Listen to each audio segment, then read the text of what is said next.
Sulit bagi saya bermimpi untuk membentuk sebuah negara berdaulat. Namun, itu rupanya bukan impian muluk-muluk bagi Giorgio Rosa.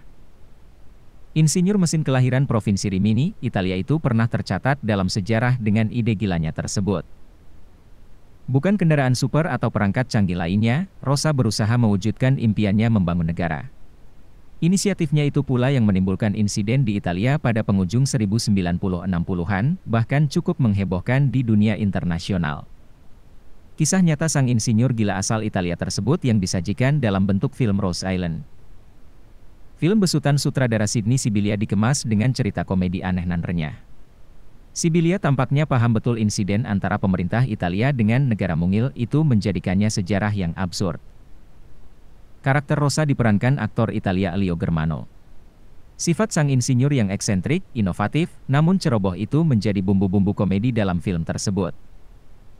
Di antara adegan yang membuat saya senyum-senyum hingga tertawa adalah ketika mantan kekasihnya, Gabriela mengungkit kembali cerita yang membuat ayahnya benci terhadap Rosa. Gabriela bercerita ayahnya nyaris buta gara-gara Rosa meledakkan televisi tabung milik sang ayah akibat eksperimennya. Namun, Rosa belum juga meminta maaf kepada ayah mantannya itu. Belum lagi ketika Rosa ditilang polisi lalu lintas kota Bologna karena membawa mobil aneh hasil ciptaannya sendiri saat membonceng sang mantan pulang. Polisi menghentikan dan menilangnya karena mobil itu tak terdaftar. Tentu saja, karena itu mobil ciptaannya sendiri. Suasana kocak ketika polisi memeriksa catatan kriminal Rosa. Rupanya ia pernah menerbangkan pesawat tanpa izin, tentu saja rakitannya sendiri. Rosa pun bersikeras bahwa itu bukan catatan kriminal. Itu larangan terbang. Dua hal yang sangat berbeda. Sesuai arahan hakim, pesawat sayap gandanya kubongkar, jelas Rosa kepada dua petugas polisi. Kau terbangkan pesawat tak terdaftar, tanya Gabriela ikut menginterogasi mantannya itu. Ya, kenapa semua perlu didaftarkan? Kita perlu pasang plat nomor pada bokong tiap burung di Piazza Maggiore, jawab Rosa. Bukan hanya menghadirkan cerita lucu, dialog-dialog maupun adegan di film Rose Island bagi saya menyisipkan pesan khusus. Film itu menyiratkan upaya manusia melawan aturan dan birokrasi yang dianggap absurd.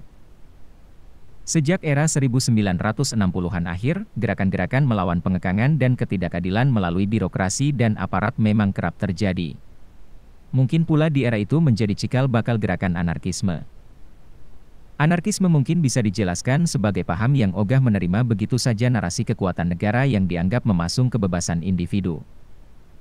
Pergulatan Rosa dalam membangun teritori sendiri lepas dari keruwetan birokrasi negara ini yang diceritakan di film Rose Island. Bagi saya, Rosa ibarat representasi dari gerakan anarkis di eranya. Tepatnya pada 1967, Rosa bersama teman kuliahnya dulu, Maurizio Orlandini, membangun anjungan di Laut Adriatik, 11 km dari pantai Rimini, Italia. Lokasinya hanya beberapa ratus meter di luar teritori Italia. Orlandini digambarkan sebagai sosok anak pemilik pengusaha kapal yang manja dan kerap semena-mena terhadap anak buah. Namun, mudah sekali dipengaruhi Rosa hingga mendanai proyek Pulau Anjungan tersebut. Ikut pula seorang mantan marketing bar pantai Rimini yang dipecat, Wolfgang Rudi Neumann. Sebagai mantan prajurit tentara Nazi, nasibnya sungguh sial. Paspornya di Jerman dicabut, tapi tak diakui sebagai warga negara Italia. Di bangunan seluas 400 meter persegi itu mereka mendeklarasikan tak ada aturan negara manapun yang mengikat. Para pengunjung bisa bersenang-senang di pulau kebebasan milik mereka.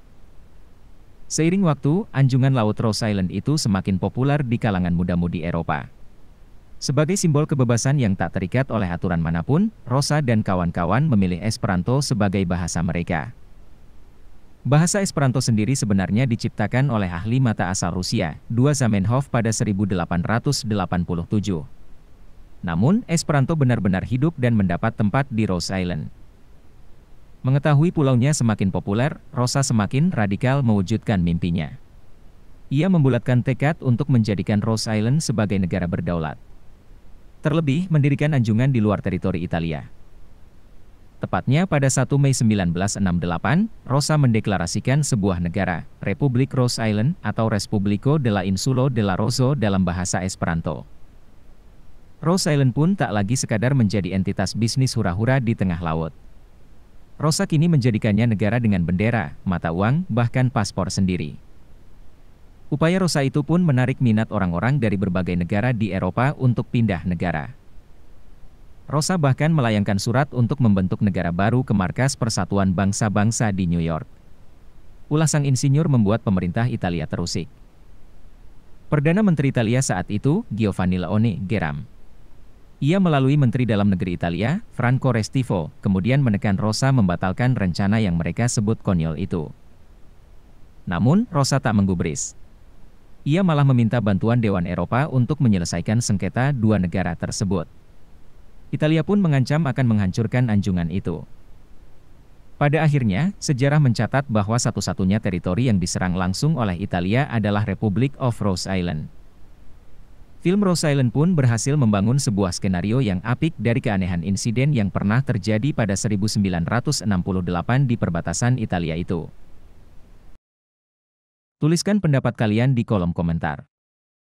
Terima kasih telah menonton video ini, klik tombol subscribe sebagai bentuk dukungan untuk channel ini, dan tonton video kita yang lainnya.